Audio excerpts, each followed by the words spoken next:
Ready? I don't know. Can you hear stuff? I don't think so. Okay. Why? What's happening? There was some going on in the background. You had duck in your house? We had a bunch of them, a bunch of ducks.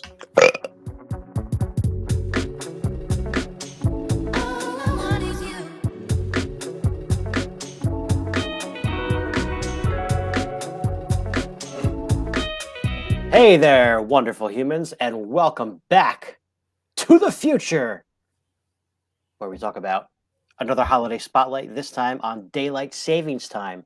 Daylight savings time again, you might ask? Didn't you guys already do a cool video about this when you talked about real-time games? We That sure is did. true. But daylight savings happens twice a year, so guess what? We're back. My name is Anthony. And my name is Eric. We're the board game dads. If this is your first time watching us, a really quick recap. Eric and I have been friends for about 35, 36 years, and we are in the board gaming hobby.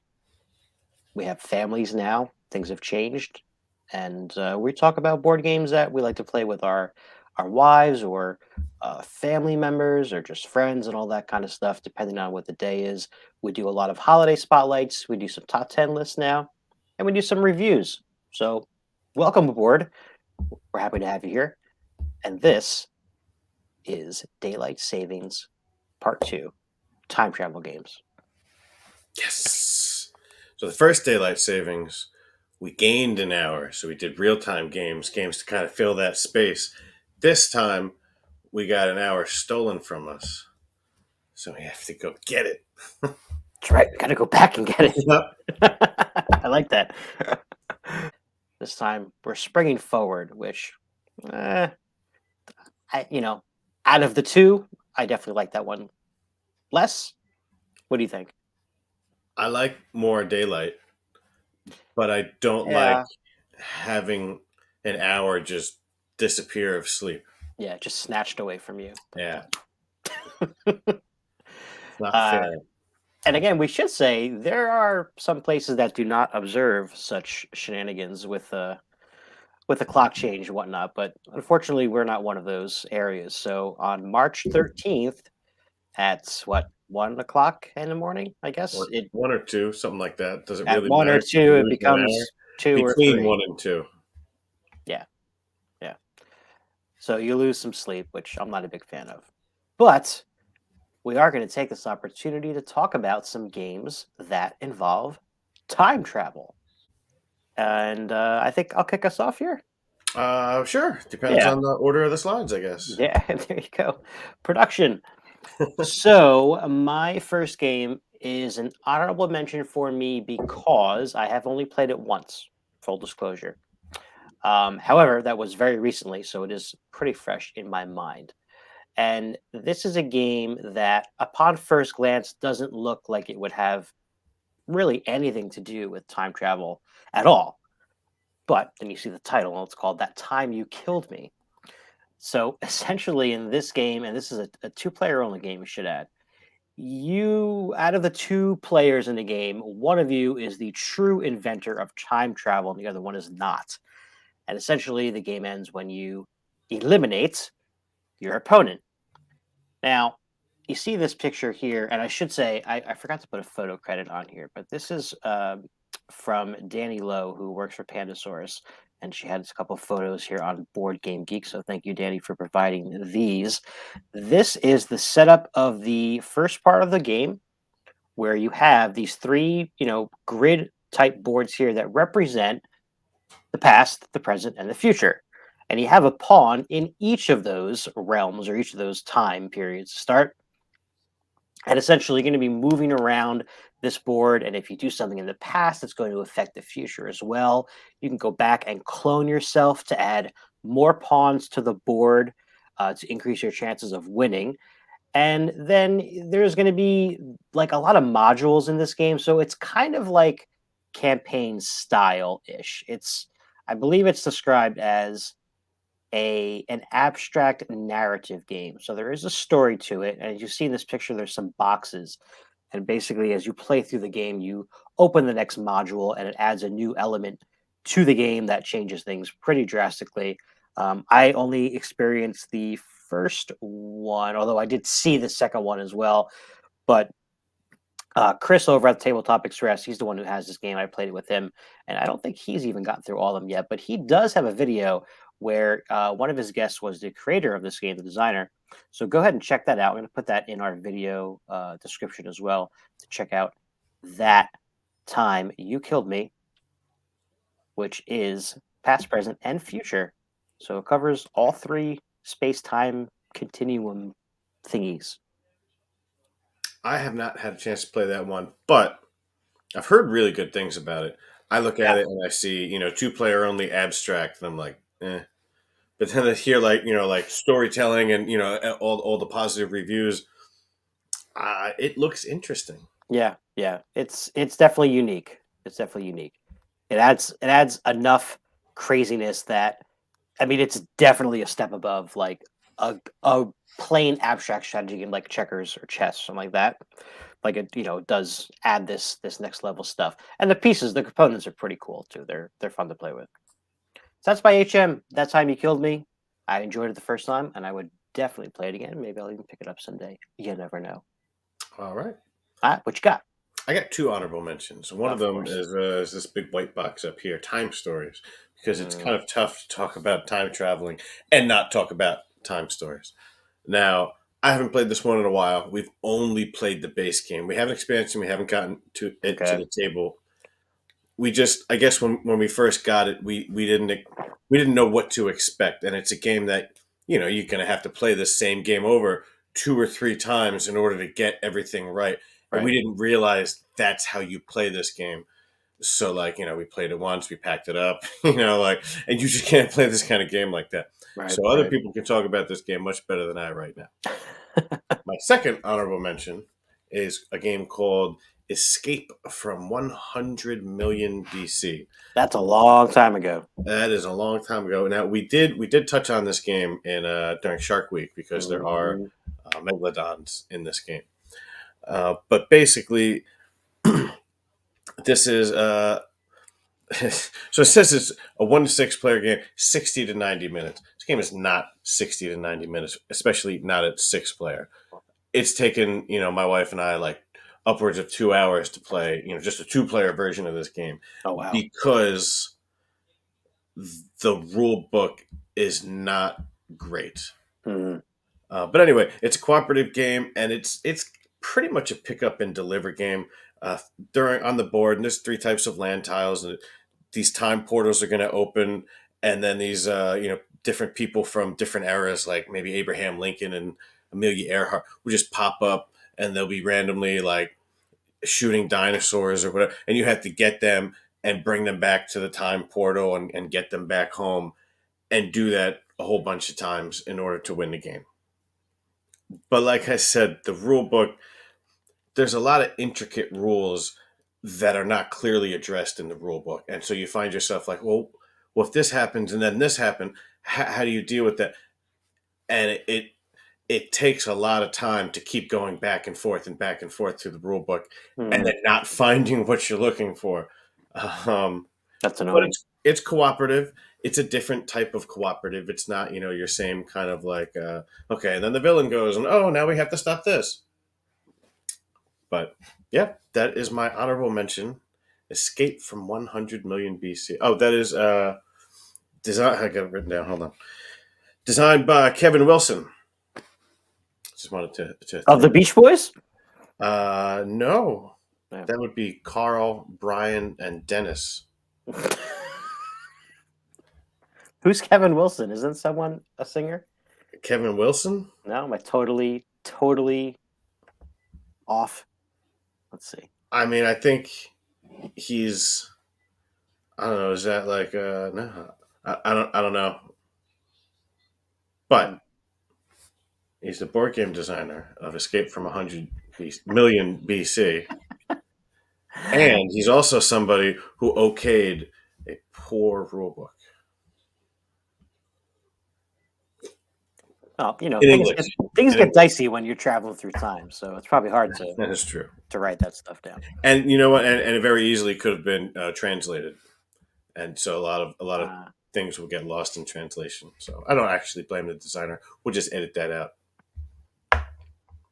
Brian Wilson, is it his name Wilson? His last name Wilson? Yeah, Brian Wilson, Oh, okay, all right. So I Dennis just got Wilson, the and first Carl name. Wilson. I just There's got three brothers. the Wilsons. Yeah, Yeah, I thought one of them was Kevin. and I think one of them had Nancy Wilson, Who's who was a Nancy Wilson? singer in Wilson Phillips. Oh, Anyway, board game. I would play a board game about the Beach Boys. I would play a board game about records if it featured a Beach Boys album as one of the records Hmm. I instead of like made know up stuff. the game Vinyl has a Christmas version, but they're not real album titles. Yeah, They kind of like it's kind of like in the networks where it's sort of like what it's supposed to be, but it's like a little bit of play on that. Anyway, let's bring it back in here. We got a little too far into the future. we did. Time for my first pick here. This is when I think of time travel. This is a game that's based on one of my favorite movies of all time, but definitely my favorite time travel movie of all time. I mean, And how that's much Back to time the Future. travel has been, like in pop culture, right? Oh yeah, There's a dozen different, so there's clearly the ones that stand out. yeah, yeah. That's Back to the Future. Specifically, this game is Back to the Future, Back in Time. I say that because there are a couple of other Back to the Future games as well. There's a dice one that came out just about the same time as this one, I believe. And then previously there was a couple of iterations of some kind of a card game, I believe. But this one really, really, really epitomizes the movie. I think this is Back to the Future, like the first movie in a box for sure. It's I another agree. it's another cooperative, which is great. You can play 2 to 4 players, although I guess you could play by yourself if you really wanted to. And essentially, you're going to be moving around the board here with your characters while also trying to avoid Biff. And man, does Biff get in the way of your efforts in this game big time.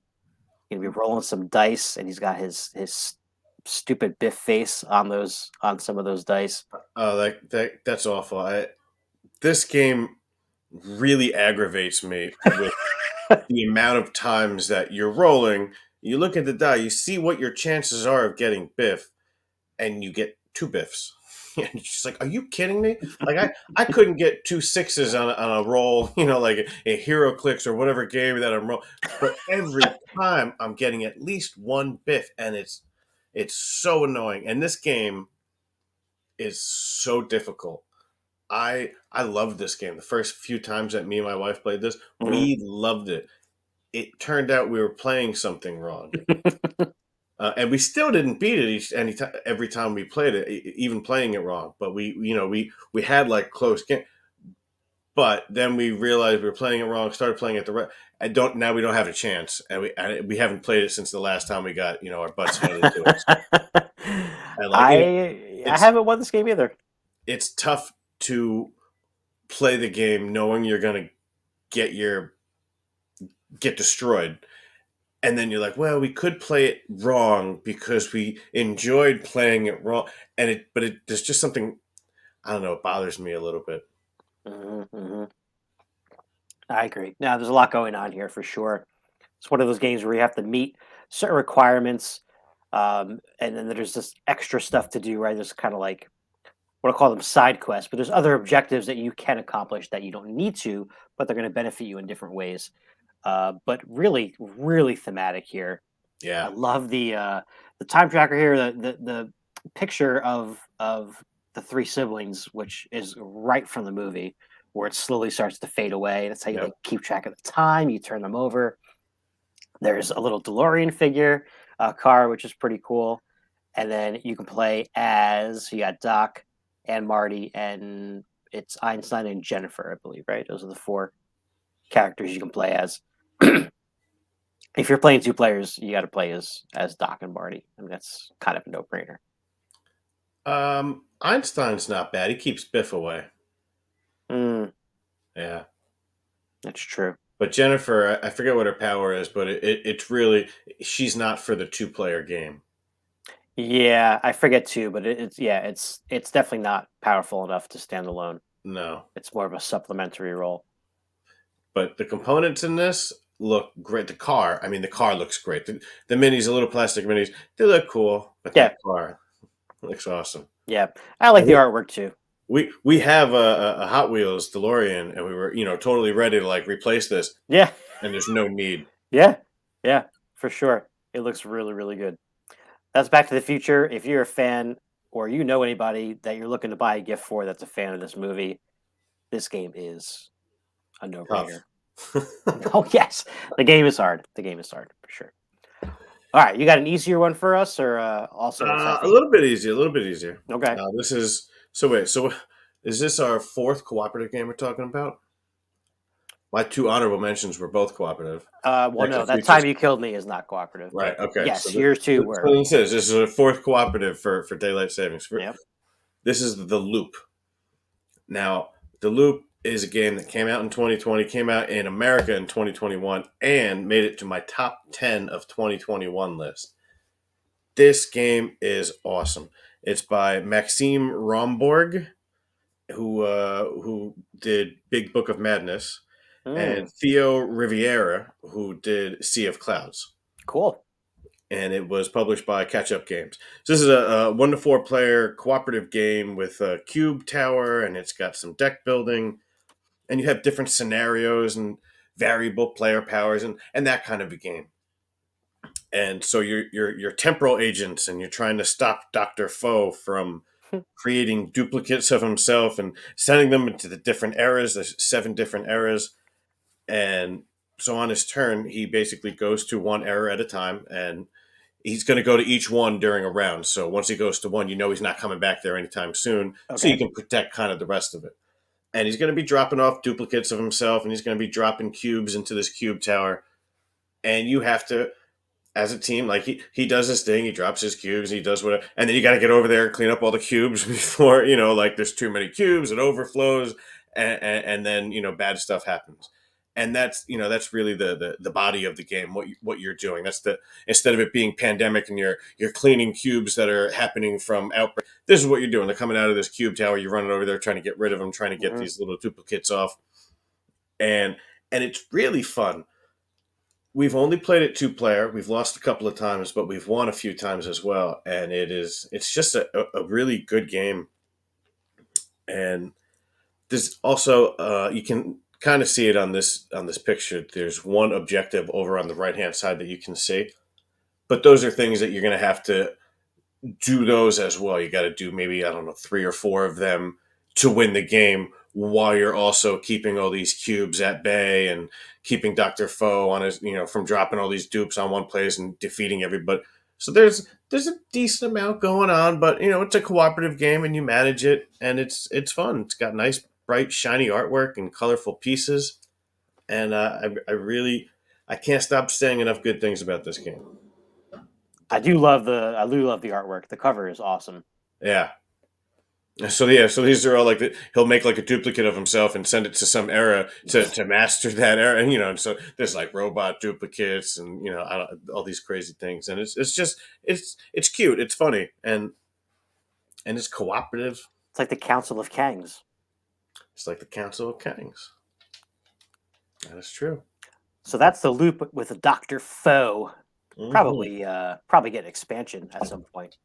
I would imagine so, Yeah, a couple more and it's like scenarios. so it's kind of like scenario based. Right, right. So there's the easy scenario, which is the basic one, and then there's, I don't know, 3 or 4 more. I haven't really done too many of them, so I couldn't tell you. There you go.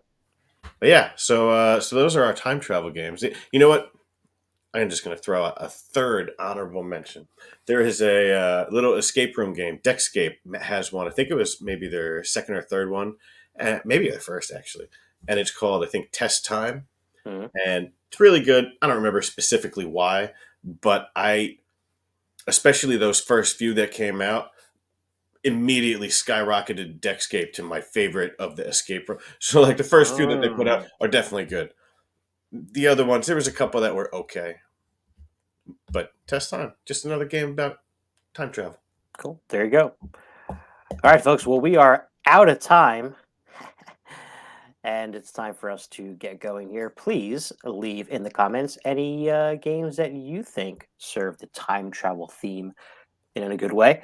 Any favorites there, or if you have any things that you like to do for daylight savings time. It's not really a holiday that people celebrate, but let us know anyway. And again, thank you for watching. Thank you for commenting and subscribing. Really appreciate that. Spread the news, board game dads. Come check it out. Yeah, and I want to hear if anybody else has played Escape from 100 million BC because it's not a very well known game. And I don't know if it's just me about the rulebook or not. Mm. So let me know. You're a pretty good judge of that. You're probably not by yourself in that I sentiment. know. Sometimes I can be pretty critical. Like if the game's got a couple of strikes already, and I'm just like, oh, the stupid rule book. Then like other things that may make partial sense are just automatically, and this is stupid too. So it's And just another thing. it just spirals out of control. Gotcha. Yeah. All right, folks, that is it. We will see you in the future. Bye. So